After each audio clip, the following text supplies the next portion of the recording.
Academy पहुंचने के बाद शिवाय के स्टैट्स ने सभी को हैरान कर दिया था, लेकिन उनसे भी ज्यादा हैरान वो खुद था। किसी वजह से पहले तो क्रिस्टल ने उसे झटका दिया और जब उसके स्टैट्स उसके सामने आए तो वो कुछ इस तरह थे। नाम शिवाय, blood line Suryavansh locked, rank 0 star, potential 4 star rank limited, luck 6 star. Blood line?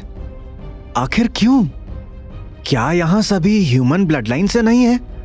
मुझे लगा था कि ह्यूमंस के अलावा सिर्फ पिशाच ब्लड लाइन ही होती है। और ये रैंक, इसका क्या मतलब है? भीड़ में खड़ा शिवाय यही सोच रहा था। वो ये देखकर इस कदर हैरान था कि उसने गौर ही नहीं किया कि उसकी लक की रैंकिंग 6 स्टार है, जो पूरे एकेडमी में नहीं बल्कि शायद पूरे किंगडम में सबसे ज्यादा थी। उसका यहां आना महज एक इत्तेफाक नहीं हो सकता था। सभी का पोटेंशियल रिकॉर्ड कर लेने के बाद टीचर्स ने बच्चों को जाने का इशारा किया। सभी को उनके आइडेंटिफिकेशन टोकन्स भी पकड़ा दिए गए थे। इसी के साथ उन्हें एक सख्त इंस्ट्रक्शन भी दिया गया। अब मैं आप सबको एकेडमी के रूल्स बताना चाहता हूँ। यहाँ मारपीट, चोरी और किसी भी किस्म की बदमाशी बर्दाश्त नहीं की जाएगी। अगर आपको किसी से कोई ऐसी प्रॉब्लम है जो बिना फाइट के सॉल्व नहीं की जा सकती, तो आप अपने ओपोनेंट को एकेडमी के ट्रेनिंग ग्राउंड में फाइट के लिए इनवाइट कर सकते हैं। यह सुनकर कुछ स्टूडेंट्स के चेहरे पर मुस्कान आ गई थी। वो लोग पहले ही एक स्टूडेंट के खिलाफ अपना मन बना चुके थे। वहीं कुछ स्टूडेंट्स के लिए ये रूल जरूरत से ज्यादा ही सख्त थे।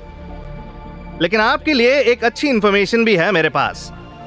आप चाहे जितनी क्लासेस स्किप कर सकते हैं, लेकिन हर महीने आपको जो मिशन दिया जाएगा उसे आपको तय समय सीमा में पूरा करना होगा। और इन मिशंस में आपको पॉइंट्स दिए जाएंगे, जिनका इस्तेमाल करके आप एकेडमी से पैसे, किताबें या फिर स्किल्स ले सकते हैं। इसके बाद उन्हें एकेडमी का एक टूर दिया गया। एकेडमी का प्रीमाइस बहुत बड़े एरिया में फैला हुआ था और यहाँ की मेन बिल्डिंग में नए पुराने स्टूडेंट्स की भीड़ दिखाई दे रही थी। नए स्टूडेंट्स का आज पहला दिन था, इसलिए हर कोई अपना रजिस्ट्रेशन करवाने में लगा हुआ था, क्योंकि मेन बिल्डिंग में रजिस्टर करने के बाद सभी को उनके रूम्स भी असाइन किए जाने थे। एकेडमी में आने के बाद शिवाय ने किसी से बात नहीं की। वो अपने ही ख्यालों में खोया हुआ था। तभी उसे एकदम से झटका सा लगा। अगर पोटेंशियल लिमिटेड है तो फिर मैं इसे बढ़ा भी तो सकता हूँ। हाँ, मैं ऐसा कर सकता हूँ।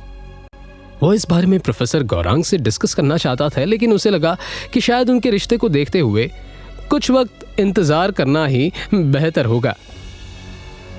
शिवाय ने रिसेप्शनिस्ट से चाबी ली और अपने कमरे में चला आया। यहाँ एक छोटा सा बेड, अलमारी और एक कोने में एक डेस्क रखी हुई थी। शिवाय बिस्तर पर लेट गया और एक बार फिर से अपने ब्लड लाइन और अपनी रैंक के बारे में सोचने लगा। आखिर ये सूर्यवंशी ब्लड लाइन है क्या? इसके बारे में मैंने कभी कुछ नहीं सुना। ना कभी बाबा ने इसके बारे में कुछ बताया और ना कभी भाइयों ने। लेकिन हो सकता है कि उन्हें भी इसकी कोई जानकारी ना हो। शिवाय देर तक यही सोचता रहा। अचानक वो बिस्तर से उठा और एकेडमी की लाइब्रेरी की ओर चल दिया।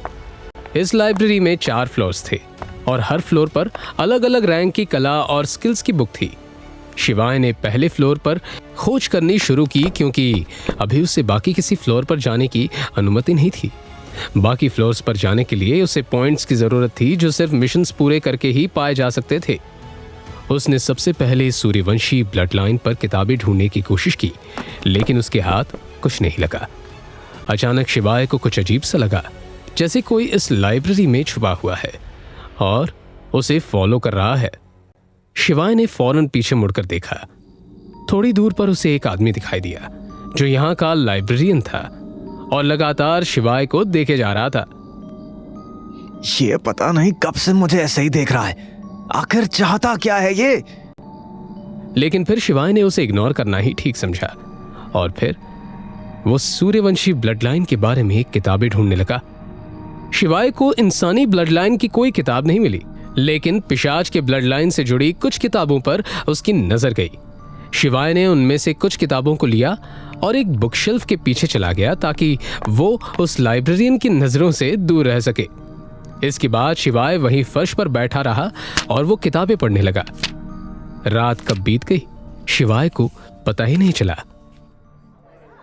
अगले दिन सुबह 8 बजे सभी स्टूडेंट्स ठीक वक्त पर अपनी क्लास में आ गए थे। क्योंकि एकेडमी में आज उनका पहला दिन था, इसलिए कोई भी अपनी क्लास मिस नहीं करना चाहता था। क्लासरूम बहुत साफ सुथरा और चमकदार था। वहां 4 स्टूडेंट्स ऐसे थे जो बाकी स्टूडेंट्स से अलग हटकर एक कोने में बैठे हुए थे। ये चारों अक्षय, लतिका, मीना और कनिष्क थे। थोड़ी ही देर में क्लास प्रोफेसर अलीशा वहां आई और एक पोडियम के पीछे खड़ी हो गई। आज तुम सबका यहाँ पहला दिन है, तो आज कुछ ऐसा खास नहीं होगा, लेकिन मेरी क्लास में कोई सोएगा नहीं, समझे? चलिए अब हम इंट्रोडक्शन से शुरू करते हैं। ये कहते हुए प्रोफेसर अलीशा ने अक्षय और लतिका की ओर देखा। उसने प्रोफेसर गौरांग से इनके बारे में पहले ही सुन रखा था। तो मेरा नाम अलीशा है और मैं तुम्हारी इंस्ट्रक्टर हूँ। सभी स्टूडेंट्स अब अपनी प्रोफेसर अलीशा को देख रहे थे। वो 36 साल की एक खूबसूरत लेडी थी, लेकिन सभी स्टूडेंट्स ये अच्छी तरह से जानते थे कि अलीशा की रैंक 7 स्टार है और पूरे किंगडम में उसने ये रैंक सबसे कम उम्र में हासिल की थी। लेकिन इसी के साथ वो बहुत स्ट्रिक्ट और रूथलेस भी थी।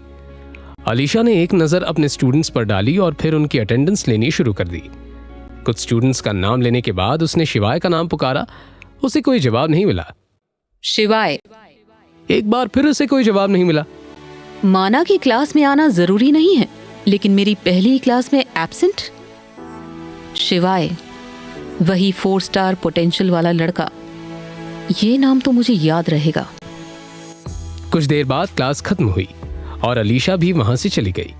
अक्षय अब क्लास के बाहर खड़ा था और वो बस एकेडमी का ट्रेनिंग एरिया देखना चाहता था, लेकिन न जाने क्यों उसके चेहरे पर चिंता दिख रही थी। शायद ऐसा इसलिए था क्योंकि उसके सिस्टम पर पिछले कई महीनों से उसे कोई मिशन नहीं मिल रहा था। वो हमेशा ही सबसे स्ट्रांग बनना चाहता था, लेकिन किसी नए मिशन के न मिलने के कारण उसे अंदर ही अंदर बेचैनी होने लगी थी। लेकिन अक्षय की इस बेचैनी का अंत जल्द ही हो गया था, क्योंकि 2 दिन बाद ही उसके सिस्टम ने उसे एक मिशन दिया। लेकिन यह मिशन काफी अजीब था, जिसे वो समझ नहीं पा रहा था। मिशन ब्लड लाइन को अनलॉक करने में सूर्यवंशी की मदद करो। उसकी आंखों के आगे सिर्फ यही मैसेज फ्लैश हो रहा था, जिसका कोई एक्सप्लेनेशन नहीं दिया गया था।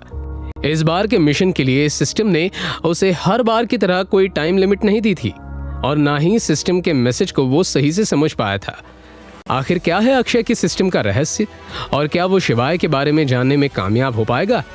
दूसरी ओर अब आगे शिवाय का क्या होगा? वो लाइब्रेरियन कौन है जो शिवाय पर नजर रखे हुए था और क्यों? जानने के लिए सुनते रहिए हमारे अगले एपिसोड्स सिर्फ कुकू FM पर।